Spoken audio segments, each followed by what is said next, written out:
Our YouTube channel. तो हम लोग का टॉपिक चल रहा है लर्निंग अधिगम in physical education previous year solve question है। चलिए हम लोग शुरू करते हैं 244 से। इससे पहले वाले वीडियो में 243 तक हो चुका है। चलिए शुरू करते हैं हम लोग। शारीरिक क्रियाओं के मनोवैज्ञानिक आधार पर अध्ययन है। तो शारीरिक क्रियाओं के मनोवैज्ञानिक आधार पर क्या अध्ययन है?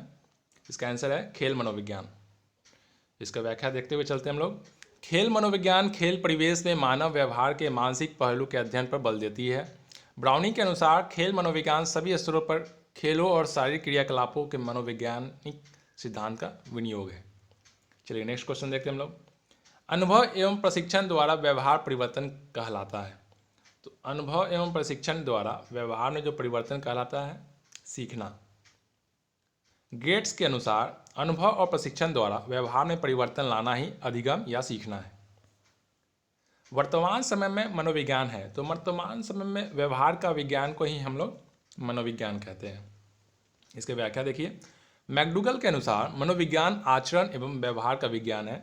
मनोविज्ञान मानव व्यवहार का अध्ययन उसी रूप में करता है जिस रूप में वह घटित होता है, इसलिए मनोविज्ञान व्यवहार का विज्ञान है। नेक्स्ट क्वेश्चन देखते हैं हम लोग। मनोविज्ञान आत्मा का विज्ञान है, किसने कहा था? तो ये अरस्तु ने कहा था। मनोविज्ञान जो है आत्मा का विज्ञान है, ये किसने कहा? अरस्तु ने। Next question. साइकोलॉजी शब्द की उत्पत्ति किस भाषा से हुई? तो साइकोलॉजी जो शब्द है वे लैटिन भाषा से हुई है। नेक्स्ट क्वेश्चन देखते हैं। साइको का अर्थ है, तो साइको का अर्थ है आत्मा। साइको का अर्थ है आत्मा। चलिए नेक्स्ट क्वेश्चन हम लोग देखते हैं। गति के तीसरे नियम को ऐसे भी जाना जाता है। तो गति का तीसरा नियम जो है क्रिया और प्रतिक्रिया का नियम भी कहते हैं। चलिए नेक्स्ट क्वेश्चन देखते हैं। कंडीशनिंग एवं रिफ्लेक्स थ्योरी दी गई थी। तो कंडीशनिंग और रिफ्लेक्स थ्योरी किसने दिया था? पावलो ने। नेक्स्ट क्वेश्चन देखते हैं। यह परिभाषा किसने दी है? मनोविज्ञान मनुष्य और अन्य प्राणियों के आचरण और मानसिक प्रक्रिया का वैज्ञानिक अध्ययन है। यह परिभाषा किसने दिया? तो यह परिभाषा क्रुक्स और स्टेन ने दी। किसने दिया? क्रुक्स एवं स्टेन ने। मनोविज्ञान मनुष्य और अन्य प्राणियों के आचरण और मानसिक प्रक्रिया का वैज्ञानिक अध्ययन है। क्रुक्स और स्टेन ने यह परिभाषा दिया। नेक्स्ट क्वेश्चन देखते हैं हम लोग। शारीरिक शिक्षा के विद्यार्थियों को खेल मनोविज्ञान पढ़ाया जाता है क्योंकि? तो इसका जो आंसर है क्योंकि इसमें ये व्याख्या दिया गया है। कोलमैन ग्रिफिथ के खेल मनोविज्ञान का पिता माना जाता है। खेल मनोविज्ञान खेल प्रतियोगिताओं में टीम एवं अनेक उनके खिलाड़ियों के आचरण से संबंधित है, जो एथलीटों के प्रदर्शन में गुणात्मक परिवर्तन लाती है। तो इसमें इसका आंसर ये नहीं दिया गया है। यह उपलब्धि बढ़ाती है, यह व्यवहार को बदलती है, यह सिखलाई में सहायक है, यह खिलाड़ियों को अभिप्रेरित करती है। तो ये सब में से ऑप्शन नहीं होगा। इसका आंसर होगा कि प्रतियोगिताओं में टीमों एवं उनके खिलाड़ियों के आचरण से संबंधित है, जो कि एथलीट के प्रदर्शन में गुणात्मक परिवर्तन लाती है। ठीक है, चलिए नेक्स्ट क्वेश्चन लोग देखते हैं। सीखने की गति उस सीमा से पार चली जाती है जहां से आगे सुधार होना असंभव होता है। उस स्थिति को तकनीकी रूप से क्या जाना जाता है? तो उस रूप से तकनीकी रूप से समक्षेत्र कहा जाता है। चलिए इसका व्याख्या देखते हैं हम लोग। जब कोई खिलाड़ी किसी गतिविधि को सीखता है तो वह मानव स्वभाव होने के कारण कभी कभी सीखने की गति सीमा को पार कर जाता है, जहां से खिलाड़ी को आगे से सुधार करना असंभव हो जाता है। खिलाड़ी की उस स्थिति को तकनीकी क्षेत्र को समक्षेत्र कहते हैं। चलिए नेक्स्ट क्वेश्चन लोग देखते हैं। आदतों को वहन करना तथा एक स्थिति से दूसरी स्थिति में सीखना। तो इस सीखने का स्थानांतरण, ट्रांसफर ऑफ लर्निंग। चलिए नेक्स्ट क्वेश्चन देखते हैं लोग। निम्न में से किस क्रम में आधारभूत कौशल सीखने पर खेलों में विजय प्राप्त की जा सकती है? तो किस कौशल में? निपुणता, तकनीकी, व्यूहरचना और युक्ति। ठीक है, ये कौशल सीखने में खेलों में विजय प्राप्त कर सकते हैं निपुणता से, तकनीकी से, व्यूहरचना से और युक्ति से। नेक्स्ट क्वेश्चन देखते हैं हम लोग। मानसिक प्रक्रिया के द्वारा शारीरिक रोगों के सकारात्मक सोच कहलाता है। तो मानसिक प्रक्रिया के द्वारा शारीरिक रोगों के सकारात्मक सोच कहलाता है ए प्लाजिबो इफेक्ट। चलिए नेक्स्ट क्वेश्चन देखते हैं हम लोग। अधिगम के इकाई के हर प्रशिक्षण चरण में शिक्षक द्वारा प्रतियुक्त मूल्यांकन कहलाता है। तो क्या मूल्यांकन कहलाता है? चलिए इसका देखते हैं हम लोग आंसर। रचनात्मक मूल्यांकन। ठीक है, हम लोग रचनात्मक मूल्यांकन कहलाता है। अभ्यास और त्रुटि अधिगम को यह भी कहते हैं। तो अभ्यास और त्रुटि को क्या कहते हैं? मूल प्रवृत्तिक अधिगम। मूल प्रवृत्तिक अधिगम। चलिए नेक्स्ट क्वेश्चन हम लोग देखते हैं। जब कोई टेनिस खिलाड़ी गोल्फ सीखने का प्रयास करता है तो वह है। जब कोई टेनिस खिलाड़ी गोल्फ सीखने का प्रयास करता है तो वह क्या है? वह है सकारात्मक स्थानांतरण। चलिए नेक्स्ट क्वेश्चन हम लोग देखते हैं। नेक्स्ट क्वेश्चन है, जॉन डीवी ने किस दर्शन का प्रतिपादन किया था? तो जॉन डीवी ने किस दर्शन का प्रतिपादन किया था? तो इसका आंसर है वास्तविकता। क्या है आंसर? वास्तविकता। चलिए नेक्स्ट क्वेश्चन हम लोग देखते हैं। अधिगम सिद्धांत से अधिकतम संबंधित मनोवैज्ञानिक स्कूल है। तो गेस्टाल्ट स्कूल। क्या है? Gestalt school. चलिए इसका व्याख्या देखते हैं। अच्छा दिया गया व्याख्या में। अधिगम सिद्धांत से अधिकतम संबंधित स्कूल गेस्टाल्ट स्कूल है। गेस्टाल्ट मनोविज्ञान की स्थापना जर्मनी में मैक्स वर्दाइमर द्वारा 1912 ईस्वी में की गई थी। इस स्कूल में अंश की अपेक्षा संपूर्ण पर बल देते हुए बताया कि यद्यपि सभी अंश मिलकर संपूर्णता का निर्माण करते हैं, परंतु संपूर्णता की विशेषताएं अंश की विशेषताओं से भिन्न होती है। चलिए नेक्स्ट क्वेश्चन देखते हैं हम लोग।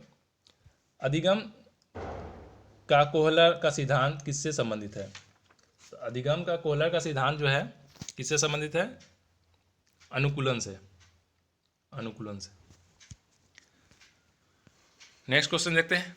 अभिप्रेरणा का संज्ञानात्मक सिद्धांत किसने प्रतिपादित किया था? तो अभिप्रेरणा का संज्ञानात्मक सिद्धांत जो है डेसी ने प्रतिपादित किया था। अब सूची 1 और सूची 2 को मिलान करना है। स्किनर, अल्बर्ट बंडरो, सिगमंड फ्राइड और चार्ल्स डार्विन। तो इसका हम लोग व्याख्या में देखते हैं। स्किनर सक्रिय अधिगम सिद्धांत, अल्बर्ट बंडरो सामाजिक अधिगम सिद्धांत, सिगमंड फ्राइड जो है मनोवैज्ञानिक विश्लेषण, चार्ल्स डार्विन मूल वृत्ति या इंस्टिंक्ट सिद्धांत। चलिए नेक्स्ट क्वेश्चन देखते हैं। अधिगम का नियम कौन सा नहीं है? तो प्रतिक्रिया का नियम।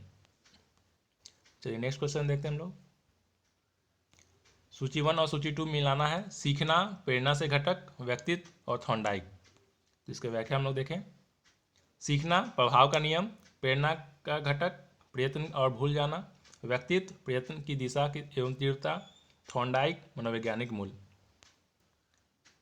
सीखने की गामक अवस्थाओं का सही क्रम चुनिए। तो सही क्रम जो है वह है आपका C213। पहला हो जाएगा 2, उसके बाद 1 और लास्ट में 3। मतलब कि अपरिशोधित समन्वय की अवस्था, परिशोधित समन्वय की अवस्था, उसके बाद लास्ट में हो जाएगा स्वचालित अवस्था। चलिए नेक्स्ट क्वेश्चन देखते हैं हम लोग। अभिकथन ए और अभिकथन आर दिया गया है। तर्क आर। पहला क्या है? अभिकथन ए, पर्यवेक्षण व विशेष तकनीकी सेवा है जिसका मुख्य केंद्र विद्यार्थियों की सीखने की स्थितियों को सुधारता है। तर्क में क्या है? यह अच्छे प्रकार से सीखने का नियोजित कार्यक्रम है। तो इसका आंसर क्या है? सी, दोनों ए और आर दोनों सत्य है तथा ए की आर से सही व्याख्या की गई है। तो दोनों सत्य है और ए जो है आर से सही व्याख्या की गई है। चलिए नेक्स्ट क्वेश्चन हम लोग देखते हैं। सूची 1 और सूची 2 मिलाना है। Need achievement theory, attribution theory, competence motivation theory, achievement goal theory. तो इसका हम लोग सही सम्मिलन देखते हैं। नीड अचीवमेंट थ्योरी जो है व्यक्तित्व एवं स्थिति की परक तत्व। एंट्रीब्यूशन थ्योरी जो है सफलता तथा असफलता कंपिटेंस मोटिवेशन थ्योरी, उपलब्धि व्यवहार, अचीवमेंट गोल थ्योरी, उपलब्धि लक्ष्य। चलिए नेक्स्ट क्वेश्चन देखते हैं हम लोग।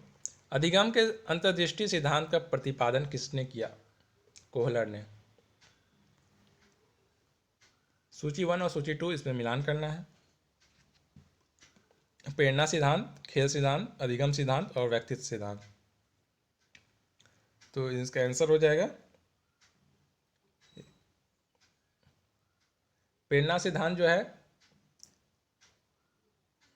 आरोपण सिद्धांत से है, खेल सिद्धांत जो है मनोविश्लेषण सिद्धांत, अधिगम सिद्धांत जो है सक्रिय सिद्धांत से है और व्यक्तित्व सिद्धांत जो है सामाजिक अधिगम सिद्धांत से है।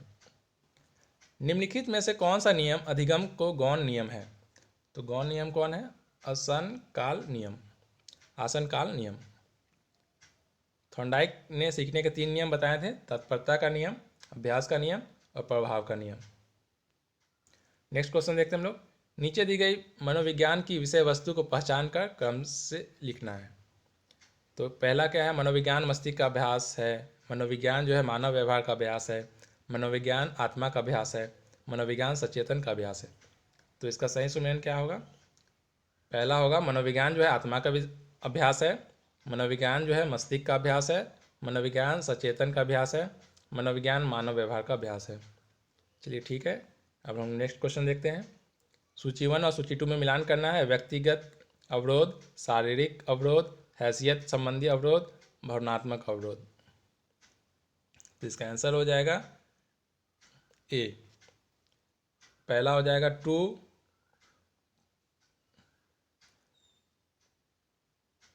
वन का जो हो जाएगा 2। व्यक्तिगत अवरोध जो है पक्षतापूर्ण है, 2 का हो जाएगा 1। शारीरिक अवरोध जो है अंतर में है और 3 का हो जाएगा 4। हैसियत संबंधी अवरोध जो है परस्पर संबंध है और भावनात्मक अवरोध जो है ये हो जाएगा समझदारी से। चलिए नेक्स्ट क्वेश्चन हम लोग देखते हैं। अधिगम जो निविष्ट का प्रतिफल है, सूचना की उत्तम प्रक्रिया जो कि निविष्ट तथा फीडबैक के संदर्भ में है कहलाती है। तो ये क्या कहलाती है? ये कहलाती है आपको अधिगम साइबरनेटिक सिद्धांत।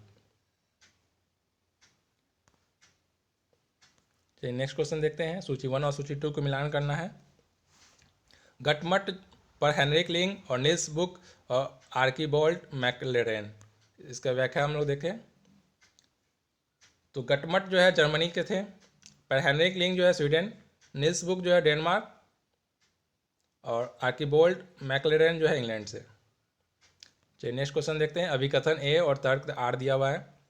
तो अभिकथन ए जो है चयनित अवधान कौशल है जिसे सीखा जा सकता है। तो तर्क में क्या बोल रहा है? निसंदेह कुछ खिलाड़ी चयनित अवधान की दृष्टि से अन्य की अपेक्षा अधिक बेहतर होते हैं। इसमें कोई संदेह नहीं कि इस कौशल को अर्जित किया जा सकता है। तो इसका आंसर है बी। बी में क्या है? ए और आर दोनों सही हैं, लेकिन आर जो है एक ही सही व्याख्या नहीं है। ए और आर जो है दोनों सही है, लेकिन आर जो बताया था, आर में बताया गया था कि निसंदेह कुछ खिलाड़ी जो चयनित अवधान की दृष्टि से अन्य अपेक्षा के अधिक बेहतर होते हैं, इसमें कोई संदेह नहीं कि इसे कौशल में अर्जित किया जा सकता है। ये जो है ए का सही व्याख्या नहीं है। चलिए नेक्स्ट क्वेश्चन में देखते हैं। सूची 1 और सूची 2 इसमें मिलान करना है। फिडलर का आकस्मिकता सिद्धांत, व्यवहारवादी सिद्धांत और विपर्य सिद्धांत, मनोविश्लेषणात्मक सिद्धांत। तो इसका आंसर देखें हम लोग। फिडलर का आकस्मिकता जो सिद्धांत है नेतृत्व में है, व्यवहारवादी सिद्धांत जो है व्यक्तित्व से है, विपर्य सिद्धांत संवेग से और मनोविश्लेषणात्मक सिद्धांत जो है कीड़ा से है। चलिए नेक्स्ट क्वेश्चन हम लोग देखते हैं। अंतरा भित्तिकों को विद्यार्थियों के लिए मूल उद्देश्य होता है। तो अंतराभिक्तों के विद्यार्थियों के लिए मूल उद्देश्य क्या होता है? अधिगम अनुभव को खेल प्रतिस्पर्धा में प्रतिद्वंदी और दर्शन दोनों में भाग लेने द्वारा सिखलाना। चलिए नेक्स्ट क्वेश्चन देखते हैं। यहाँ पे जो अंतराभिक्तों का मतलब होता है इंट्राम्यूरल। तो इंट्राम्यूरल खेल जो होता है विद्यालय के 4 दीवार के अंदर कक्षाओं के बीच प्रतियोगिता का आयोजन किया जाता है। विद्यार्थियों का मूल उद्देश्य अधिगम का अनुभव को खेल में भाग लेना, प्रतिस्पर्धा में प्रतिद्वंदी दर्शक दोनों भाग द्वारा सिखलाने के साथ विद्यार्थियों को दर्शकों का मनोरंजन भी कराता है। तो अंतराभिज्ञता जो है इसका इंग्लिश वर्ड है क्या, इंट्राम्यूरल। चलिए नेक्स्ट क्वेश्चन देखते हैं हम लोग। अधिगम किस प्रकार घटित होता है, इसका अध्ययन निम्नलिखित में से किसका प्रधान भाग है। तो अधिगम जो है किस प्रकार घटित होता है, इसका आंसर हो जाएगा डी 1 और 3। इसका आंसर हो जाएगा 1 और 3। तंत्रिका मनोविज्ञान और शैक्षिक मनोविज्ञान। चलिए नेक्स्ट क्वेश्चन देखते हैं हम लोग। ये आपका जो है अधिगम जो है तंत्रिका मनोविज्ञान से होता है और शैक्षिक मनोविज्ञान किस प्रकार घटित होता है।